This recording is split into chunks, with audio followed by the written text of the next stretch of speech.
What happens when you kill someone by taking the law into your own hands? Like in the case of Travis McMichael, who was accused of murdering a black man in Georgia. Reports suggest that Travis fatally shot and killed 25-year-old Ahmaud Arbery in an alleged racially motivated hate crime. CCTV footage from the same day showed Arbery entering an under-construction house, number 220, on Satilla Drive in Brunswick. A neighbor called 911, saying Arbery resembled a recent trespasser in the area. There's a guy in the house right now. The house under construction, 219 or 220, Satilla Drive. He's been caught on the camera a bunch before at night. It's kind of an ongoing thing out here. Black guy, white t-shirt. On multiple occasions before, several trespassers were caught trespassing at 220 Satilla. Hence, neighbors were aware and the community was on alert. Minutes after entering the property, Arbery was seen dashing out. He's running right now. There he goes right now. Okay, what is he doing? Running down the street. Neighbors Travis and his father Gregory McMichael from 230 Satilla were then seen grabbing their guns and getting into a truck to pursue Arbery. Another neighbor, William Bryan, also joined the pursuit.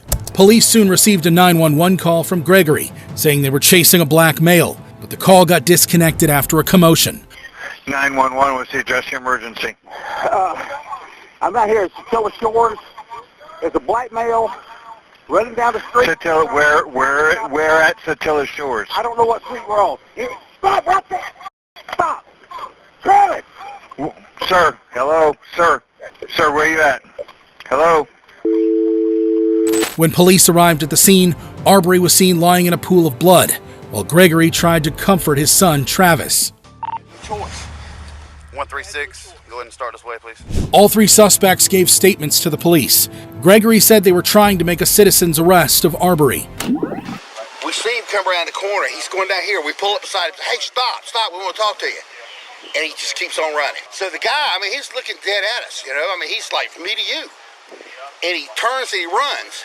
Travis gets out with the shotgun and runs up there. And, I said, Travis, don't shoot. Don't do anything. Then Bryan said he helped block Arbery from getting away multiple times. I pulled out of my driveway, was going to try to block him, but he was going all around it, and I made a few moves at him, and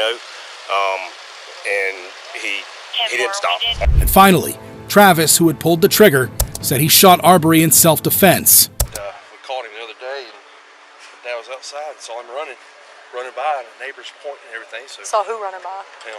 Okay. So we run out to stop him to talk to him. Mm-hmm. He took off running. He came over here.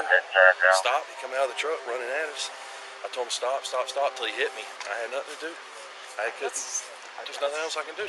No arrests were made for days until a leaked video surfaced online. It was a cell phone video made by Bryan around the same time Gregory had called 911. What followed next was utter chaos.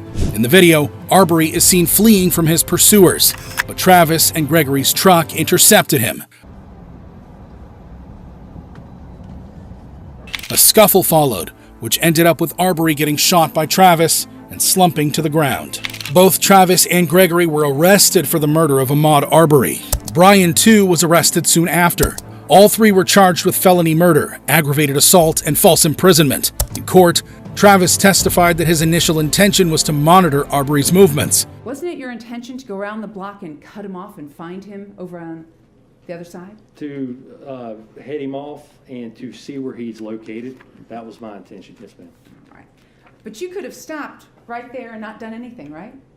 Yes, but then immediately after is when I saw his interaction with the black truck and realized that there is something to my suspicions here, and I would like to see where he is at when the cops come, which I assume that the police were on the way, that I would be able to tell them where he's at if they haven't located him at that point. He then claimed that Arbery got into a scuffle with him, struck him, and tried to take away his shotgun. By the time I get to the front truck, he is at the front corner panel on the right-hand side, and he turns and is on me, in a flash. He's immediately on me. On you doing what? He grabs the shotgun, and I believe I was struck. So he shot Arbery in self-defense. What did you do? I shot. Why? He had my gun. He struck me. It was obvious that he was It was obvious that he was attacking me, that if he would have got this shotgun from me, then this is a life or death situation. But the investigator in the case testified that it was in fact Arbery who acted out in self-defense when his attempts to escape the trio failed. I believe Mr. Arbery's decision was to just try to get away. When he felt like he could not escape, he chose to fight. This was backed up by prosecutor Linda Dunikoski, who argued the events that unfolded that day did not qualify to make a citizen's arrest. Other people can't go up and stop us and hold us and detain us, okay? They have to actually have seen us commit that crime in order to effectuate a citizen's arrest. In fact, the trio had no authority to detain an innocent man. Did not have no badge, no uniform, no authority. Just some strange guys in a white pickup truck. Strangers. Linda then argued that everything the trio did that day was based on assumptions, as there was no evidence that Arbery had actually committed a crime. This is what I was thinking. Mr. Arbery may have run by. Maybe Matt had seen him. Maybe he has broken in.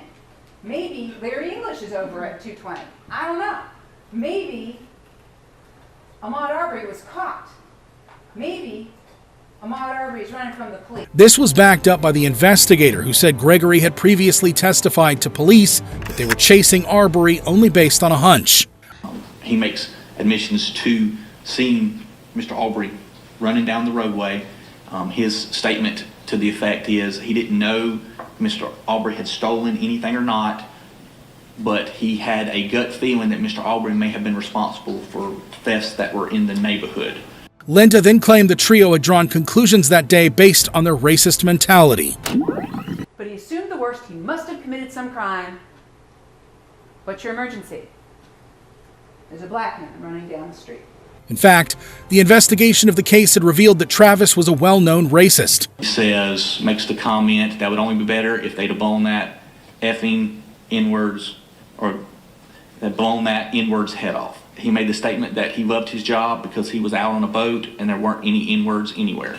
Eventually, Travis, Gregory, and Brian were convicted of felony murder, aggravated assault, false imprisonment, and criminal attempt to commit false imprisonment. Travis was further convicted of malice murder. Ultimately, Travis and Gregory McMichael were sentenced to life imprisonment without the possibility of parole. Mr. McMichael, the court sentences you as follows. Count 1, malice murder, life without the possibility of parole. Greg McMichael, the court sentences you as follows. Count 1, malice murder, defendant was found not guilty. Count 2, felony murder, life without the possibility of parole. While William Bryan was sent to life in prison with the possibility of parole. Court sentences Mr. Bryan to life with the possibility of parole on count 3.